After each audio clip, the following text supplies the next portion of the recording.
Hey everyone, this is Turtle Lags. I'm going to be bringing you a second Lord of Dice Global video on my channel, specifically going over the Korean tier list of Lord of Dice. Now, for the complete list, including all the dicers that are currently not available in Lord of Dice Global, you can go to this source right here. The nice thing about this website is that they update it weekly. So as you can see here, the tier list was last updated February 21st of 2018. Okay, so let's begin.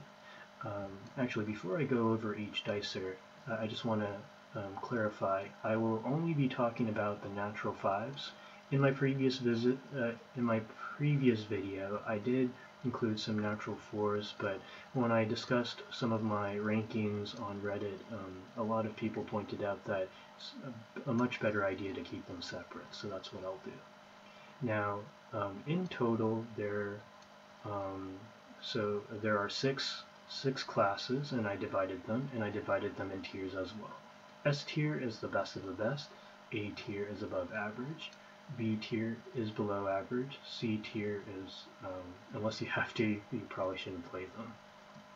Alright, something of note is that currently there are no S tier melees or S tier Whirlwind dicers in Lord of Dice Global.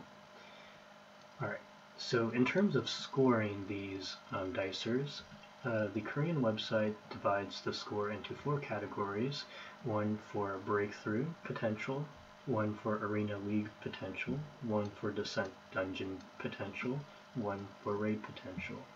Now, in each slide I highlighted the arena league and the raid scores because I feel like the usefulness of the dicers in these two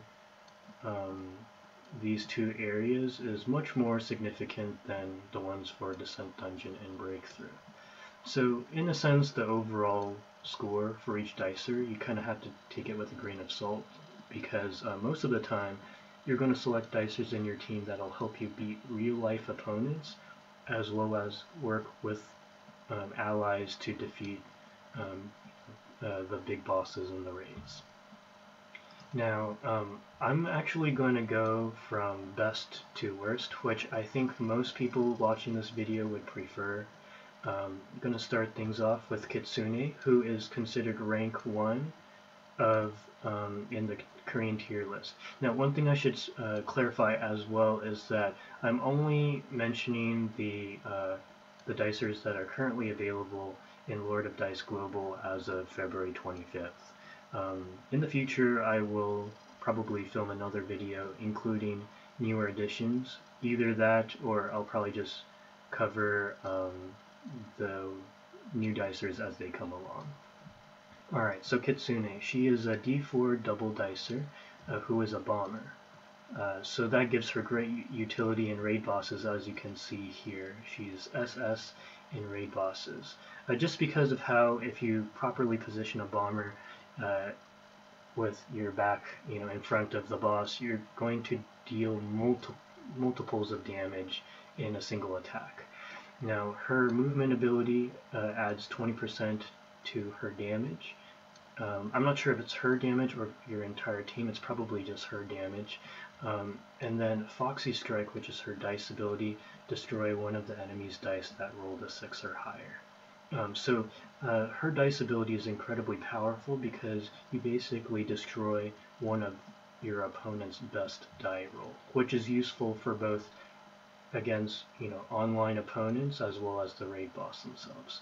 So as you can see here, she's ranked fairly highly. Next up we have Ophelia. She is currently the second best Lord of Dice Global dicer. She is currently available until the end of this month under Dicer Rebirth. For those of you who have the ability to grind out tons of gold and 3-star dicers, I highly recommend you try to get her. After many attempts, I've successfully gotten one of her. I'm going to try to get a second copy to limit break her before this month is over. And I say by the end of this month because according to the Japanese website, the rebirth list refreshes every month. Alright, so moving onwards here. Oh, actually, let me talk about her real quick. So, Ophelia is a d6 double dicer. She's a piercer. Adds 20% of damage to her attack. And then critical is triggered when you win and breaks the enemy's armor for 1 turn. This first piece of text is actually very significant because normally if you were in a dice battle and you win, the only way to break the opponent is if you win by a certain amount higher on the die roll. So, for a lot of you who may be using Clara, for instance, Clara, she has the highest crit damage at the moment, and to get this crit damage to even activate, you have to win by 9 or higher. That may happen in, say, like adventure mode or something like that, but against online opponents, like real life people, this feat is a lot harder to activate the higher rank you go. With the ability to automatically crit when you win, just like that, without the second criteria, that gives you a significant advantage. In breaking the enemy's armor, I'm not entirely sure what that means, although I'm assuming it means or has something to do with being able to deal additional damage to them with further attacks. Moving on to the third. Okay, so the third best global dicer is Loki. Loki is actually available from the cubes. If you go to the shop, and you can purchase 2 Loki dices for a total of 100 medals every day, which I encourage you to do. Just don't miss this because Loki is currently the 3rd best dicer in global. And actually, of the 2 that we've gone through so far, you'll notice he's SS in both PvP and raid bosses. Now, Loki is a d6 double dicer who is part of the magic class. Protection shield, you will not take damage higher than 20% of your total HP. Fully charged reflects 20% of that damage. Yeah, it reflects 20% damage. So damage mitigation as well as damage reflection. That's pretty good. Agile Gambler changes the dice with smallest roll to max. Now, I'm assuming that considering how highly Loki is promoted, how highly Loki is ranked, I'm assuming this is a translation error. I think that it's referring to the smallest roll of the opponents. Or no, your smallest roll to the max. If it could happen to the opponent too, I don't think Loki would be ranked this highly. Okay, so moving on, Milite is the 4th highest. Her abilities, well, she's a d4 double dicer, she's a piercer, increases attack by 30% when using bomber attack on the next turn. So I think that means use a bomber first, and then she becomes more powerful. I think that's what it means. Oh, and the full charge, I think this was what the people on Reddit were trying to tell me was what made her good. Her full charge ability is it increases attack by 40% when using Bomber on the next turn, and grants a shield to all allies for 3 turns. Now, I think the second piece of text is what catapults Milite to rank 4 in global. When I first graded all the dicers, I didn't even read the full charge because I was thinking, well, how often will it activate? But this ability is actually really good. Shields, I don't know if you've ever stepped on one in raid boss battles, you probably have. It basically reduces the damage you receive by, I think, like 40% or something like that. Blue Hole reduces enemies' dice roll by 1 if you use all types of dice. So you basically, in a dice battle, bring a d4, d6, and d10, and you decrease the opponent's die roll by 1. 2 very solid abilities. Alright, so Requiem's the last one. Now, I was kind of debating whether to include him in this list or not, because he's currently unobtainable. He was available maybe during the first couple weeks of Lord of Dice Global's launch. But he's currently the best sniper in in global. He is a D6 double sniper, and he has two abilities.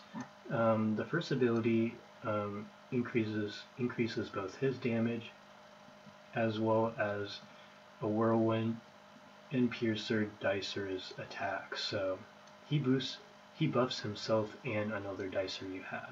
That is one of these two classes. And his second ability increases 2 of your D10 dice by 3. So, just helping you out in dice battles. He's great in PvP and fairly decent in raid bosses. So that sums up the S tier dicers.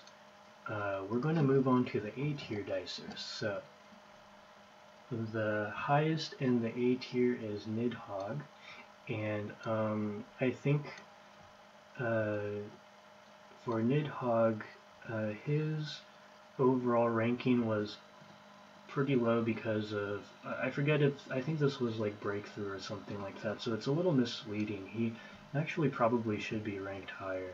But anyways, Nidhogg is a D10 dicer who's a sniper. Tackle attack starts dice battle against the passing player, kind of like the piercer that we get in the start of the game. Trap expert is actually really good. Increases your dice value by 2 each if you have fewer dice than the enemy. So let's say like, so one thing that I can see you can abuse to consistently activate this is bringing 2 D10s and 1 double whatever, so that you have 4 dice, and the opponent will most likely have 5 dice or 6 dice, and then this trap expert activates, and if you brought 4 dice along, you would increase the sum of your die roll by 8. And if you had 5 dice, 10. If you have 6 dice, well, actually this wouldn't activate if you had 6 dice.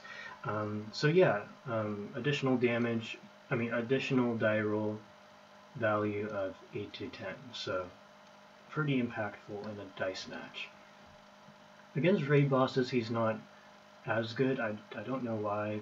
Probably because he's a sniper, but in arena or PvP he's really good. Okay, so Thornet is next. Thornet is one of the obtainable dicers from Descent Dungeon, which actually today's Sunday, so I can show you real quick. Let's go to Dimensions. Which was it again? Daily Dungeons. Descent Dungeon. Okay, so I think he is it Thor? Yeah, Thor. Okay, so if you battle this boss, then you can get the memory shards of Thornet. And for those of you who are wondering how to get her faster, you can actually go to the shop, and for the low cost of 120 gems, you can get 3 additional attempts of beating the raid boss. Alright, so now what makes Thornet good is that well, first of all, she's a D4 double piercer. Chain attack increases attack by 40% when using magic attack on the next turn. Okay, so I assume you play her first, you use a magic dicer next, and then she gets buffed as a result of the magic attack activating. And then defense stance reduces the damage received by 30% when you lose. Okay, and I think this second text may be the reason why she may be good in a. Actually, I think she's good in the raid boss because she's a piercer. Yeah, but anyways, I don't fully understand some of these rankings, so if I'm missing or overlooking anything, feel free to comment below. Alright, so next we've got Lilith. So currently in the game, Lilith is an event dicer who will be available until maintenance on February 27th. Now for those of you who are trying to calculate how many gems you'll need to spend to accumulate enough cubes to get her, I basically did like a kind of an estimation here. I think for every Lilith cube you get, assuming you clovered every single one, you get about 2 memory shards, and you need 50 to get 1 Lilith. So doing the math here, you would need 25 dice times 2,000, so that's, you need 50,000 candies to get 1 Lilith, and 100,000 candies total to get the first copy and a second copy to limit break, whichever you want. So yeah, you basically need like 100,000 gems, assuming you didn't save any, or assuming you didn't spend any candies to unlock the 2 event masters. And I'm referring to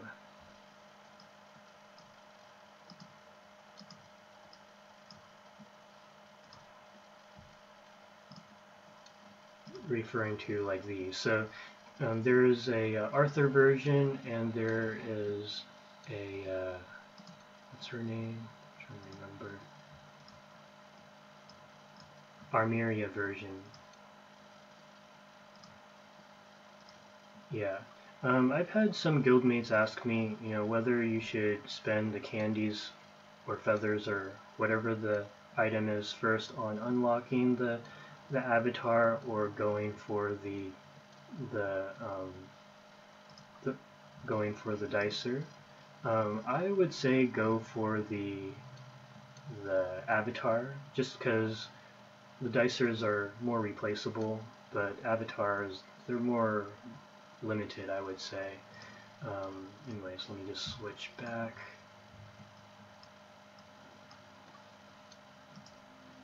Okay, so Lilith, she is a d6 double dicer who is a melee, and first attack adds 20% damage to her attack, and then dice ability destroys one of the enemy's d10 dice.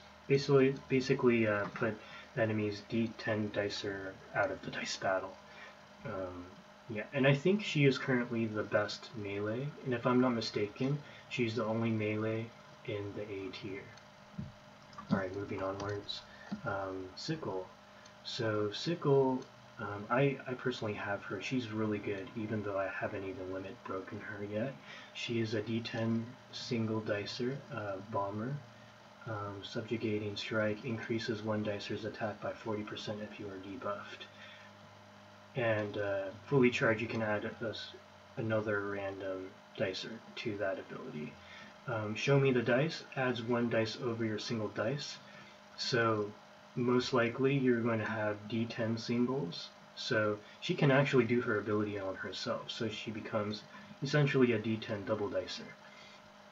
Yeah, she's really good, and I think actually for raid bosses her ranking should be higher, just because I feel like bombers are so good in raid bosses, just with the mechanics and everything.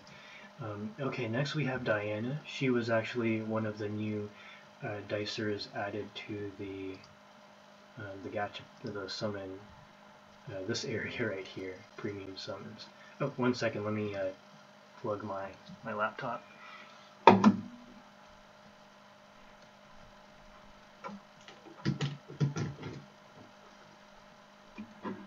Alright, back. So, Diana, she is a d6 double magic user. She dispels 1 debuff, and she reduces all enemies' dice rolled a 4 or higher by 1. So this ability, Foxy Plot, basically waters down their good rolls. So that's useful. Alright, so moving onwards, we've got Sonia. Sonia is a d6 double dicer who is a piercer. Deals 50% extra damage when your HP is 50% or lower, so has comeback potential there. When using this fully charged, she binds the enemy for 1 turn, so they can't move. Yeah, they cannot move with that. Now, dice ability destroys one of the enemy's d10 dice. Kind of like one of the dicers earlier, she takes out one of the opponent's d10 dicers from the dice roll match. Alright, so Elam is next. She is a d6 double magic user. Adds 30% when you attack a debuffed target. So, as I mentioned in the previous video, if you happen to have a rune that poisons the enemy, like I do here, I don't know if you have this, but if you do, that makes LM even better, because you debuff the target, and then now you can do additional damage. And then a weakened dice reduces 2 of the enemy's d6 dice by 4. And because the opponent is most likely bringing a d6 double dicer, like LM is here, you basically reduce their die roll by 8. Very powerful, I think.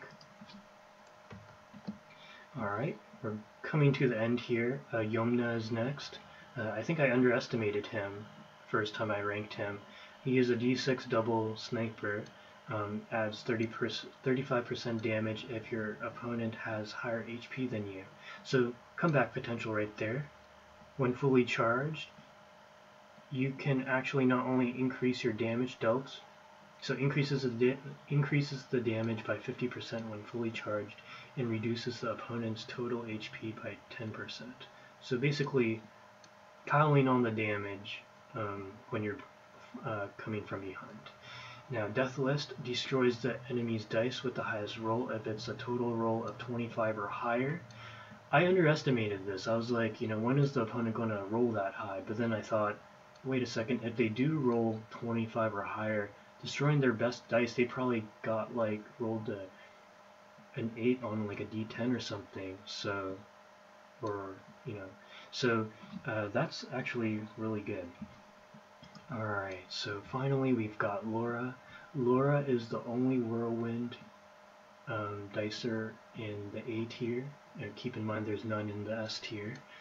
So kind of like Lilith with melee, if you can get Laura, that's really good. I unfortunately got 3 Lauras, so I kind of wish the third one was a different dicer, but that's okay. She's really good. She's a D10 single dicer Whirlwind user. Reflects damage. I think reflects 30% melee attack back at the enemy. So some defensive capabilities. Color change switches the enemy's highest roll with the lowest roll. Really cool when this triggers. Very powerful. And something to note here is that even though she is ranked 9th in the A list, she is S+ in PvP. So that's significant right there. Alright, so now moving on to the B tiers, just for the sake of completion, we have Grief, D4 double dicer piercer, reduces 35% from a giant monster attack, descent, or raid, recovers 10% of total HP when defended at full charge. That I think you would use Grafe because of the raid boss usage. Ultimate counter increases counter trigger by 1 and counter damage by 50%. I don't know what counter trigger means, but this sounds pretty good in a raid boss battle. So, as you can see, not as much utility in PvP. Rumi's next. She's a D4 double dicer Whirlwind user. So second best Whirlwinder right here, Rumi. Mirror Shield also reflects damage. Seems to be a common thing amongst Whirlwind users. All magic dice reduces all dice by 3. I don't know if it's referring to your opponent or you both. Probably you both, because otherwise she would be ranked much higher, I think. Alright, Fenrir. I was surprised by how lowly ranked Fenrir was, because Fenrir, I think, has such a good movement ability. Recovers 50% damage dealt as HP if you attack enemies while debuffed. I think this is undervalued or underappreciated, but well, he's here in the tier list as B rank, and recovery is increased 2 times when fully charged. My feeling is, yes, Fenrir probably won't be doing much in the beginning of the dice battle, but towards the middle or end, I do feel like he's useful. I don't know. Anyway, so defense stance reduces damage received by 30% when you lose. I guess it's good if you lose, if it activates when you lose, but ideally you want to be winning the dice battles. Alright, so next we have Serial, D10 single magic user. You become immune to all debuffs for 1 turn. Burns the enemy for 2 turns when you win. So some defensive and offensive residual damage potential there. Got Estelle next. She is one of the dicers you can unlock by going to Raid Coin, and normally you can buy 2 cubes of Estelle each day with 100 Raid Coins. Alright, so Estelle increases attack of your Piercer dicers by 20%, and there's actually a lot of good Piercers according to the Korean tier list, so she actually has some utility there. Complacent Strike, counter is triggered when you lose, and increases counter damage by 40%. Interesting. I kind of feel like with this ability, if you for whatever reason cannot create a team that can reliably win dice battles, this could be very useful. And actually she has a decent arena rank. Let's just see. Yeah, her arena PvP rank is pretty decent there. So Ordina's next. Ordina is one of the Descent Dungeon natural 5s you can unlock. She's a D6 double sniper. Increases attack by 40% when using Whirlwind attack on next turn. So play her first, use Whirlwind next turn, and her attack boosts by 40%. Second ability reduces all D10 dice by 2 each. Now, I'm assuming this applies to both you or your opponent, otherwise this might be ranked a little higher. Okay, so moving onwards, Iblis. Now, she is kind of polarizing in that she is amazing in raid bosses, S+, but not as good in PvP. Let's find out what makes her so good in raid bosses here. So D6 double bomber adds 1 turn to target's debuff duration. Fully charge add 2 turns to duration. And then Trap Expert, kind of like Nidhogg in the beginning. If you roll fewer dice than your enemy, you increase each of your dice values by 2. Yeah, that seems pretty good. Alright, so Nut is next, D6 double dicer, Whirlwind user. Increases attack by 40% when using sniper attack on next turn. Okay, so following a Whirlwind theme here. Oh no, actually never mind, I take that back. And then Foxy Plot reduces all of the enemy's dice that rolled the 6 or higher by 2. Yeah, and Foxy Plot is pretty good, so yeah. Okay, so finally onto the 2 Valentine's Day characters, dicers, that I'm guessing will be unavailable after the Valentine's Day event is over on the 27th. So Moonlight Offense adds 35% damage if the opponent has higher HP than you. And this really long text here, let's see, at full charge increases the damage by 50% and leaves a magic sniper brand for 3 turns. Brand, its level increases and deals damage on the last turn if the enemy is struck by the relevant attacks. Interesting. Okay, and then Gift Shop adds 1 dice over your single dice. So you can make like a D10, a double dicer for instance. Okay. Dana, she's a D6 double bomber. Moonlight Ascension increases melee dicer attack by 50% and deals 20% more damage to the target. So she buffs one of your melee dicers and deals additional damage. Full charge, let's see, deals 20% damage, more damage to the branded target. I kind of wonder if that's meant to make Dana have synergy with Dalo here. Okay, and then create or destroy one of your enemy's dice. Just destroy it. Alright, and wrapping things up, Abaddon. Now, Abaddon is currently one of the hardest dicers to acquire because you can't acquire her from gems, I don't think. And you unlock her actually with a special cube that you can't even buy in the shop. And I think you have to fulfill some sort of achievement in order to get her cubes. Let's see. Oh, and sometimes you'll get her from, abandoned shards cubes. Oh, so you gotta summon dicers, okay. So she's hard to get, and she's not even that good. And she's so hard to get, in fact, that I couldn't get a screenshot of her in the game, and I apologize for that. But anyways, it probably shouldn't matter too much to you because she's not that good. Alright, so now we have Auroch. So Auroch is one of the Descent Dungeon dicers you can get. Mirror Shield, adds damage, reflects damage, increases one of your lowest dice by 4. He's a D10 single bomber. Okay, I'm out of breath, and let's see, how long was this video? It's 28 minutes, my goodness. Okay, well that wraps things up. I hope you found this video informative, and I will see you next time in the next video. If you want to see more content like this, please like and subscribe to my channel. And of course, leave your comments below with regards to, any of your opinions regarding any of the rankings that appeared today. Alright, so take care, have a great day. Bye-bye.